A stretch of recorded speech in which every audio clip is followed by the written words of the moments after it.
Hi, എല്ലാവർക്കും നമസ്കാരം. ഇന്ന് ഞാൻ വന്നിരിക്കുന്നത് നിങ്ങൾക്ക് ഇൻട്രസ്റ്റിംഗ് ആയിട്ടുള്ള ഒരു സബ്ജക്റ്റുമായിട്ടാണ്. നമ്മുടെ മനസ്സിനെ കുറിച്ച് എത്ര പേര് ചിന്തിക്കുന്നുണ്ട്?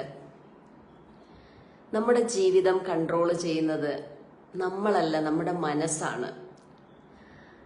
നമുക്ക് രണ്ട് തരം മനസ്സാണുള്ളത്. ഒന്ന് ബോധ മനസ്സും മറ്റൊന്ന് ഉപബോധ മനസ്സും. Conscious mind and sub conscious mind. ഈ മനസ്സിന്റെ നിയന്ത്രണം മനസ്സിലായാൽ നമ്മുടെ ജീവിതം തന്നെ മാറും.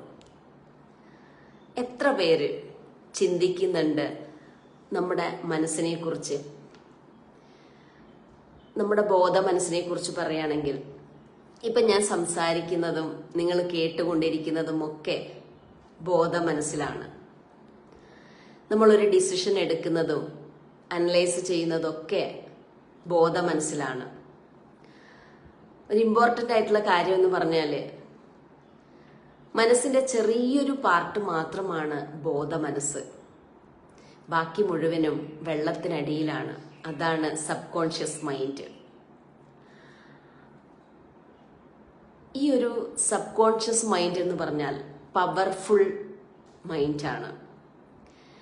നമ്മുടെ റിയാക്ഷൻസ്, നമ്മുടെ ഹാബിറ്റ്സ്, നമ്മുടെ ഇമോഷൻസ്, ഇതിനെയൊക്കെ കൺട്രോൾ ചെയ്യുന്നത് സബ് കോൺഷ്യസ് മൈൻഡാണ്. എക്സാമ്പിൾ പറയുകയാണെങ്കിൽ, നമ്മൾ ആദ്യം സൈക്കിൾ ഓടിക്കുന്ന സമയത്ത് നമുക്ക് ഭയങ്കര ഡിഫിക്കൽട്ടായിട്ട് തോന്നാറുണ്ട് അല്ലേ? പക്ഷെ പിന്നീട് പ്രാക്ടീസ് ചെയ്ത് അത് പിന്നെ ഈസി ആയിട്ട് വരുന്നുണ്ട്. എന്തുകൊണ്ടാണ്?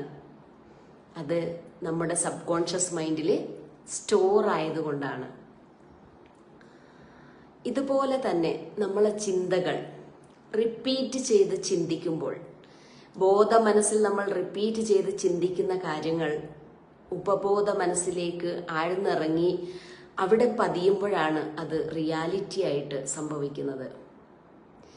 ഇങ്ങനെ റിപ്പീറ്റ് ചെയ്ത് ചിന്തിക്കുന്ന ചിന്തകളെ സൈക്കോളജിയിൽ പറയുന്നത് റിപ്പീറ്റേഷൻ പ്രോഗ്രാമിംഗ് എന്നാണ്. ഒരാൾ ഇങ്ങനെ ചിന്തിക്കുന്നു: എനിക്ക് ഒന്നിനും കഴിവില്ല, എനിക്കൊരു ഭാഗ്യവുമില്ല, എനിക്ക് ടാലന്റ് ഇല്ല. ഇങ്ങനെ റിപ്പീറ്റ് ചെയ്ത് ചിന്തിക്കുകയാണെങ്കിൽ അയാളുടെ ജീവിതത്തിൽ അത് തന്നെയാണ് സംഭവിക്കുക. നമ്മൾ എന്താണോ റിപ്പീറ്റ് ചെയ്ത് ചിന്തിക്കുന്നത് അതാണ് നമ്മുടെ ജീവിതമായി മാറുന്നത്. എത്ര പേർക്ക് ഈ ഒരു സത്യം അറിയാം? അങ്ങനെ നമ്മൾ റിപ്പീറ്റ് ചെയ്ത് ചിന്തിക്കുമ്പോൾ നമ്മുടെ മനസ്സിന്റെ ഉള്ളിൽ അത് പതിയും. അതിനൊരു എക്സാമ്പിൾ പറയുകയാണെങ്കിൽ, ആനക്കുട്ടിയെ ചങ്ങലക്കിട്ടപ്പോൾ ആനക്കുട്ടി ഒരുപാട് ശ്രമിച്ചു നോക്കി അത് പൊട്ടിക്കാൻ വേണ്ടി. പക്ഷെ അതിന് കഴിഞ്ഞില്ല. വീണ്ടും പരിശ്രമിച്ചു, അതിന് കഴിയുന്നില്ല. അങ്ങനെ അതെന്ത് ചിന്തിച്ചു? എനിക്ക് ഈ ചങ്ങല പൊട്ടിക്കാൻ കഴിയില്ല എന്ന് ചിന്തിച്ചു.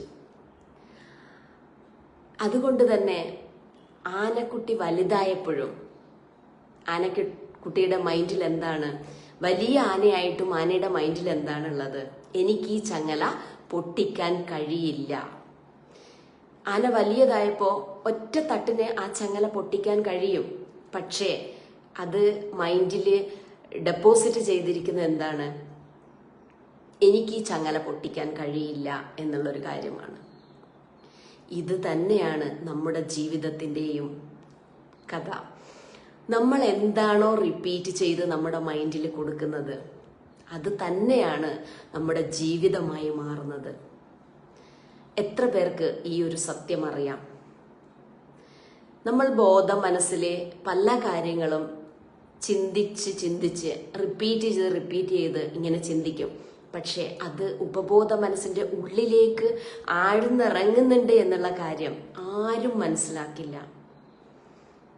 അതുകൊണ്ട് തന്നെയാണ് ജീവിതത്തിൽ പരാജയങ്ങൾ സംഭവിച്ചുകൊണ്ടിരിക്കുന്നത്.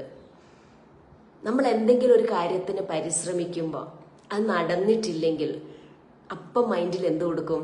എനിക്കിത് പറ്റില്ല, എന്നെ കൊണ്ട് ഇത് സാധിക്കില്ല എന്നുള്ള ആ ഒരു ചിന്ത മൈൻഡിൻ്റെ ഉള്ളിൽ കൊടുക്കുമ്പോൾ അതങ്ങനെ തന്നെ സംഭവിക്കും. അതേ സ്ഥാനത്ത് നിങ്ങളൊന്ന് ചിന്തിച്ചു നോക്കൂ. എന്നെ കൊണ്ടിത് കഴിയും, എനിക്കിത് ചെയ്യാൻ പറ്റും എന്നുള്ളൊരു ചിന്ത റിപ്പീറ്റ് ചെയ്ത് കൊടുത്തു നോക്കും. ഉറപ്പായിട്ടും നിങ്ങൾക്ക് സാധിക്കും. അതുകൊണ്ട് ഇമ്പോർട്ടൻ്റ് ആയിട്ടുള്ളൊരു കാര്യം എന്താണെന്ന് വെച്ച് കഴിഞ്ഞാൽ, എനിക്ക് നിങ്ങളോട് എല്ലാവരോടും പറയാനുള്ളത്, നിങ്ങളുടെ ബോധ മനസ്സിൽ നിങ്ങൾ കൊടുക്കുന്ന ചിന്തകൾ വളരെ കെയർഫുൾ ആയിട്ടായിരിക്കണം. ഇല്ലെങ്കിൽ അതായിരിക്കും നിങ്ങളുടെ ജീവിതത്തിൽ റിയാലിറ്റി ആയിട്ട് വരുന്നത്. അങ്ങനെ ഉപബോധ മനസ്സിൽ പതിഞ്ഞിരിക്കുന്ന ചിന്തകൾ ദിവസങ്ങൾ കഴിഞ്ഞാലും മാസങ്ങൾ കഴിഞ്ഞാലും ചിലപ്പം വർഷങ്ങൾ കഴിഞ്ഞാലും അത് സംഭവിച്ചിരിക്കും. ഉപബോധ മനസ്സിന്റെ ഉള്ളിൽ പതിഞ്ഞു കഴിഞ്ഞാൽ അത് സംഭവിക്കാതെ യാതൊരു രക്ഷയുമില്ല. ഇതുപോലെ തന്നെയാണ് ഇവിടെ ഇംഗ്ലീഷ് സംസാരിക്കുന്ന കാര്യവും. നിങ്ങളെല്ലാവരും മനസ്സിൽ റിപ്പീറ്റ് ചെയ്ത് എന്താണ് ചിന്തിക്കുന്നത്? എനിക്ക് ഇംഗ്ലീഷ് സംസാരിക്കാൻ കഴിയില്ല, ഞാൻ ഇംഗ്ലീഷ് സംസാരിക്കുമ്പോൾ ഗ്രാമർ തെറ്റിപ്പോകും, ഞാൻ ഇംഗ്ലീഷ് സംസാരിക്കുന്ന കേട്ടാൽ മറ്റുള്ളവർ ചിരിക്കും എന്നുള്ള ആ ഒരു ചിന്ത റിപ്പീറ്റ് ചെയ്ത് നിങ്ങളുടെ മൈൻഡിൽ കൊടുത്തത് കൊണ്ടാണ് അത് ഉപബോധ മനസ്സിലേക്ക് ആഴ്ന്നിറങ്ങിയത്. ഇതിനെയാണ് മൈൻഡ് ബ്ലോക്ക് എന്ന് വിളിക്കുന്നത്. ഈ ഒരു മൈൻഡ് ബ്ലോക്കിനെ ഞാൻ എങ്ങനെയാണ് എൻ്റെ ക്ലാസ്സിൽ എൻ്റെ കോഴ്സിലൂടെ മാറ്റുന്നതെന്ന് അറിയാമോ? Meditation, affirmation, self introduction, childhood healing, ഈ 4 കാര്യങ്ങളും പഠിപ്പിച്ചുകൊണ്ടാണ്, ചെയ്യിപ്പിച്ചുകൊണ്ടാണ് ഞാൻ ഈ ഒരു മൈൻഡ് ബ്ലോക്ക് മാറ്റുന്നത്. അപ്പം എനിക്ക് നിങ്ങളോട് എല്ലാവരോടും പറയാനുള്ളത്, നിങ്ങളുടെ മൈൻഡിൽ നിങ്ങൾ കൊടുക്കുന്ന ചിന്തകൾ വളരെ കെയർഫുള്ളായിട്ട് കൊടുക്കുക. എന്നാൽ മാത്രമേ നിങ്ങൾക്ക് ജീവിതത്തിൽ വിജയിക്കാൻ കഴിയുകയുള്ളൂ. നിങ്ങൾക്ക് ജീവിതത്തിൽ വിജയിക്കണോ?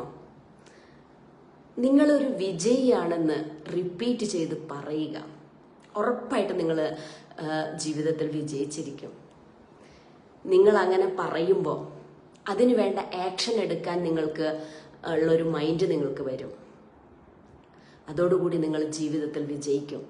അല്ലാതെ എനിക്ക് ഒന്നിനും സാധിക്കില്ല, എനിക്കൊന്നിനും കഴിവില്ല, അങ്ങനെയുള്ളൊരു ചിന്തയാണ് നിങ്ങളുടെ മനസ്സിലെങ്കിൽ ഒരിക്കലും നിങ്ങൾക്ക് ജീവിതത്തിൽ രക്ഷപ്പെടാൻ കഴിയില്ല. അതുകൊണ്ട് മനസ്സിനെ കുറിച്ച് നന്നായിട്ട് പഠിക്കുക.